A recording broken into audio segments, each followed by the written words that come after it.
यूं ही नहीं ताज ताज बन जाता है। शिल्पकारों का हुनर और चुनिंदा संगमरमर ताज को नायाब बनाते हैं। कुछ ऐसे ही चुनिंदा जगहों से बस खास ही चुनकर लाता हूँ। कतरे कतरे को मैं हीरे सा परखता हूँ। यूं ही नहीं मैं रजनीगंधा बन जाता हूँ।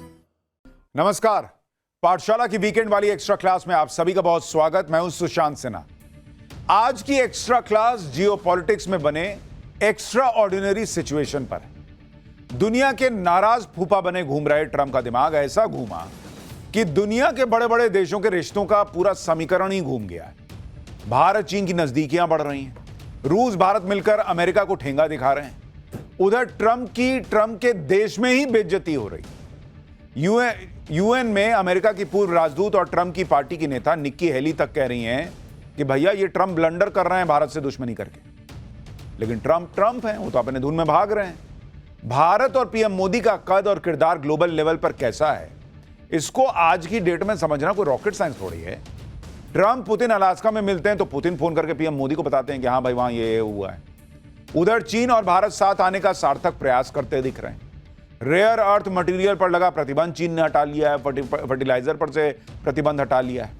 सीमा विवाद को भी सुलझाने की दिशा में दोनों देश तेजी से आगे बढ़ रहे हैं। मतलब ट्रंप किचकिचाए हुए हैं कि वो 75 बार भारत और मोदी का नाम ले लेते हैं, टैरिफ की रट लगाते रहते हैं, मोदी भाव ही नहीं दे रहे उस तरह से। जैसे ट्रंप भारत के लिए गॉन केस हो चुके हैं। बस ऐसी ही तस्वीरें अमेरिकी हितों की चिंता करने वालों को भी बेचैन कर रही हैं। वो कह रहे हैं कि भारत अगर दूर गया तो अमेरिका के लिए मुश्किल हो जाएगी। आज की क्लास में ग्लोबल चेस बोर्ड पर मोदी की चेक एंड मेट वाली चाल का पूरा एनालिसिस करूंगा, लेकिन शुरुआत इस रिपोर्ट से।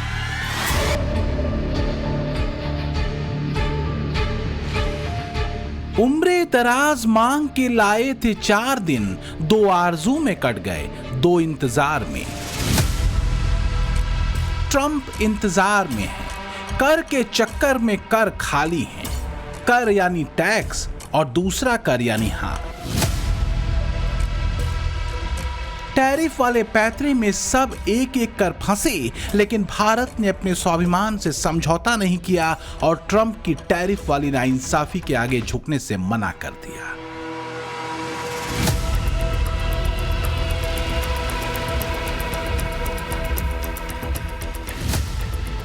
अब ट्रंप के हिस्से में सिर्फ प्रतीक्षा है, इंतजार है।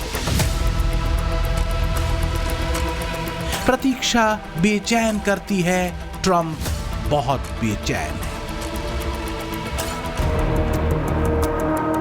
भारत के साथ ट्रंप के व्यवहार को लेकर अमेरिकी एक्सपर्ट और उनकी ही पार्टी के लोग कहने लगे हैं कि कहीं देर न हो जाए रास्ता देखते देखते,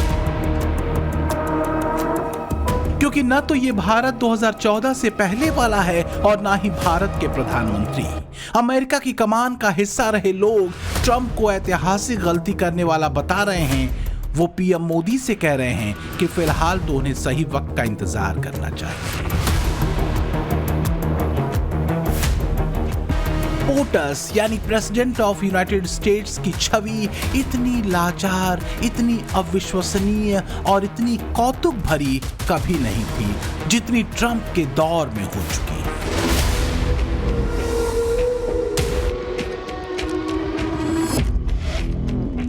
भारत और अमेरिका के बीच ट्रंप की सनक से बढ़ती दूरी को लेकर अमेरिकी थिंक टैंक बार बार अलार्म बजा रहे हैं। यूनाइटेड नेशन में अमेरिका की पूर्व राजदूत और अमेरिका की दिग्गज नेता रही निक्की हेली तो ट्रंप के भारत को लेकर लिए गए फैसलों को अमेरिका का बेड़ा गर्क करने वाला बता रही हैं। लेकिन ट्रंप इतिहास पुरुष बनने को बेताब है।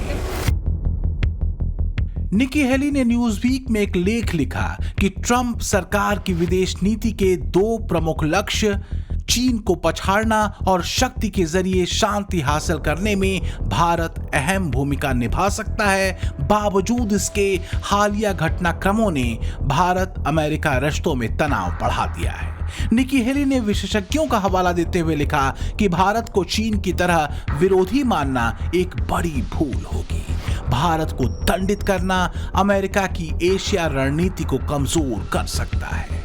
निकी हेली ने ट्रंप को समझाया कि वो कितनी बड़ी गलती कर रहे हैं। निकी हेली ने तर्क दिया कि भारत सबसे ज्यादा जनसंख्या वाला देश है, यंग वर्कफोर्स है, जबकि चीन की आबादी तेजी से बूढ़ी हो रही है। भारत दुनिया की सबसे तेजी से बढ़ती अर्थव्यवस्था है। भारत का उदय चीन की वैश्विक महत्वाकांक्षाओं के लिए सबसे बड़ी चुनौती है। लेकिन चीन के विपरीत लोकतांत्रिक भारत का उत्थान फ्री वर्ल्ड के लिए खतरा नहीं है।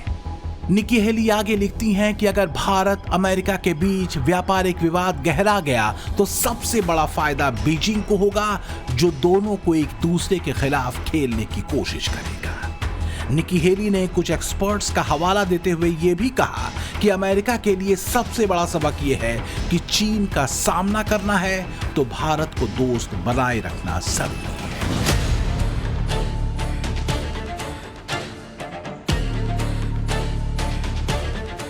लेकिन ऐसा लगता है कि ट्रंप ने आंखों पर नोबल पट्टी और कानों में नोबल तेल डाल रखा है। अलास्का में रूसी राष्ट्रपति पुतिन से मुलाकात और फिर ज़ेलेंस्की और यूरोपीय देशों के राष्ट्राध्यक्षों से मुलाकात कर ट्रंप ये मान चुके हैं कि उनका नोबेल वाला सिलेबस अब पूरा होने को है। वो फिलहाल रूस यूक्रेन जंग को खत्म कराकर शांति के मसीहा कहे जाने के ऑब्सेशन में अटके हैं। ट्रंप पर कम होते भरोसे और भारत के सख्त होने की कई वजहें हैं, लेकिन अगर देखें तो मुख्य रूप से ट्रंप नीति की 4 बड़ी वजहें हैं जिनको लेकर पीएम मोदी सख्त हुए हैं। इनमें भारत पर 50% टैरिफ तो है ही, इसके साथ ही टैरिफ पर भेदभाव वाली नीति भी एक बड़ी वजह है। ट्रंप की पाकिस्तान से नजदीकी ने भी भारत अमेरिका संबंधों को कमजोर किया है और भारत को अपनी विदेश नीति में दखल भी नामंजूर है। We are not the biggest purchasers of Russian oil, that is China.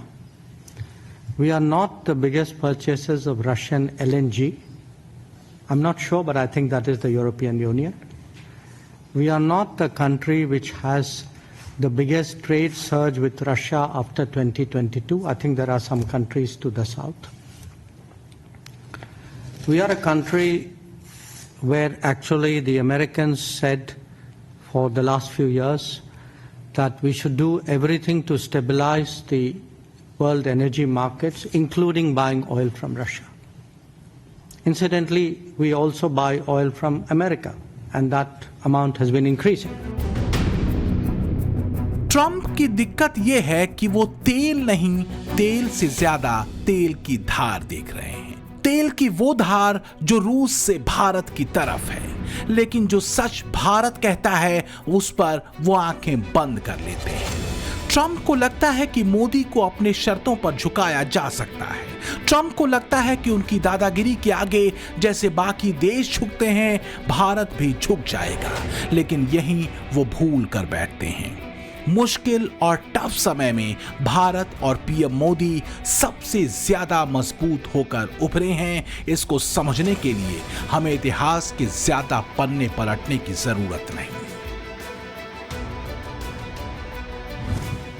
दुनिया देख चुकी है कि पीएम मोदी विपरीत परिस्थितियों में जो एक्शन लेते हैं वो एक कामयाब मिसाल बन जाती है। और ये बात कोई हवाई नहीं है। बीते 10 सालों में भारत की आर्थिक विकास दर जहां औसतन 6 से 7% की रही, वहीं अमेरिका का अगर ट्रैक रिकॉर्ड देखिएगा इस 10 साल में तो 2 से 3% का रहा है। इतना ही नहीं, कोविड काल में पीएम मोदी ने दुनिया को दिखाया कि भारत सिर्फ अपनी ही नहीं पूरे विश्व की चिंता करता है। भीषण महामारी के दौर में वैक्सीन मैत्री वाला सूत्र पीएम मोदी का मानवीय सूत्र था, जो उनके वन अर्थ वन फैमिली वाले मंत्र को सिद्ध करता था। यही वजह है कि आज जब ट्रंप ने दोस्ती के नाम पर टैरिफ वाली ब्लैकमेलिंग शुरू की तो कई देशों ने इसे गलत बताया। एक्सपर्ट तो यहां तक कह रहे हैं भाई कि ट्रंप ये नहीं समझ पा रहे कि मोदी के नए भारत का साथ जिस भी देश को मिला है उसको फायदा ही हुआ है। जैसे ब्रिटेन को समझ में आ रहा है, जुलाई में ही भारत के साथ उसने अब तक की सबसे बड़ी ट्रेड डील करके इस बात पर मुहर भी लगा दी कि एक्सपर्ट सही कह रहे हैं। दरअसल ट्रंप की आंखों पर अमेरिका फर्स्ट की बजाय अपने एम्बिशन फर्स्ट की पट्टी बन गई। वो उन अमेरिकी राष्ट्रपतियों की लिस्ट में शामिल होने के लिए एकदम बेकरार हो गए हैं जिन्हें नोबेल सम्मान मिला हुआ है। तो क्या नोबेल पुरस्कार पाने की सनक ने ट्रंप को अमेरिकी हितों को भी अनदेखा करने के लिए बाध्य कर दिया है? जिस तरह से ट्रंप उतावले दिखते हैं और शांति का रट्टा मारते हैं, आतंकवाद प्रायोजित करने वाले पाकिस्तान से गलभैया कर लेते हैं, वो तो कम से कम यही इशारा करता है। अगर इतिहास देखें तो अमेरिका के 4 राष्ट्रपतियों को अब तक नोबेल सम्मान से सम्मानित किया जा चुका है। इसमें थियोडोर रूजवेल्ट को 1906 में नोबेल पुरस्कार मिला, वुडरो विल्सन को 1919 में, जिमी कार्टर को 2002 में और 2009 में बराक ओबामा को नोबेल सम्मान से सम्मानित किया गया। भारत अमेरिका संबंधों में दोस्ती वाले टर्निंग पॉइंट की शुरुआत हुई थी साल 2000 में, जब अमेरिका के तत्कालीन राष्ट्रपति बिल क्लिंटन की ऐतिहासिक भारत यात्रा ने दोनों देशों के रिश्तों में नई गर्माहट ला दी थी। इसके बाद 2005 में भारत अमेरिका असैन्य परमाणु समझौता हुआ, जिसने दोनों देशों के रिश्तों को रणनीतिक साझेदारी में बदल दिया। इसी दौरान दोनों देशों के बीच रक्षा, तकनीक और व्यापार में अभूतपूर्व सहयोग शुरू हुआ था। लेकिन दोनों देशों के रिश्तों में ऐतिहासिक मोड़ आया साल 2015 में, जब अमेरिकी राष्ट्रपति बराक ओबामा भारत के गणतंत्र दिवस के मुख्य अतिथि बने। ओबामा ने तब भारत को अमेरिका का 21वीं सदी का मजबूत साझीदार बताया था। सरकार चाहे किसी भी पार्टी की रही हो, उसने इंडो पैसिफिक में भारत को एक मजबूत एलाई के तौर पर देखा। अगर देखें तो ट्रंप भी अपने पहले कार्यकाल में पाकिस्तान और उसकी आतंकी नीति को लेकर अलग राय रखते थे। आज वो उसी पाकिस्तान के साथ खड़े हैं। आज की हकीकत यह है कि 20 साल यानी करीब 2 दशकों से एक शानदार, भरोसेमंद और नेचुरल पार्टनर के तौर पर चले भारत और अमेरिका को ट्रंप नीति ने पटरी से उतार दिया है। हाल ये है कि भारत पर अपने टैरिफ वॉर को जस्टिफाई करने वाले ट्रंप को खुद अमेरिकी एक्सपर्ट सोशल मीडिया पर आईना दिखा रहे हैं। अमेरिकियों की ऐसी दलीलों के बावजूद ट्रंप अलग ही लेवल पर हैं, लेकिन ट्रंप गलत फहमी में है, क्योंकि उनके सामने जो देश खड़ा है और जो किरदार खड़ा है, उसे मुश्किल दौर से निकलना और आगे बढ़ना आता है। आज भारत दुनिया की फास्टेस्ट ग्रोइंग मेजर इकोनॉमी है। हम बहुत जल्द दुनिया की तीसरी सबसे बड़ी इकोनॉमी बनने वाले हैं।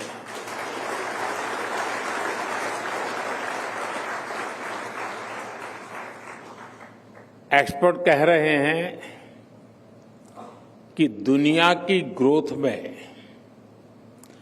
भारत का कंट्रीब्यूशन बहुत जल्द करीब 20% होने जा रहा है। ट्रंप की नीति भले ही गहरे कंफ्यूजन वाली हो, लेकिन मोदी का विजन स्पष्ट है। रक्षा और राष्ट्र की संपन्नता मोदी की प्रायोरिटी लिस्ट में सबसे टॉप पर है। मोदी पर प्रेशर टैक्टिक्स नहीं चलती बॉस। राष्ट्र हित में मोदी नए रास्ते तलाशते हैं और आगे बढ़ जाते हैं। चीन के साथ भी एक रास्ता खुला है, और यह रास्ता कितना लंबा है, कितना भरोसेमंद है, बात इसकी नहीं है सिर्फ, बल्कि बात उस सकारात्मक सोच और संकेत की है जो पीएम मोदी दे रहे हैं। भारत अपने तय लक्ष्यों को हासिल करने के लिए किसी का पिछलग्गू नहीं बन सकता।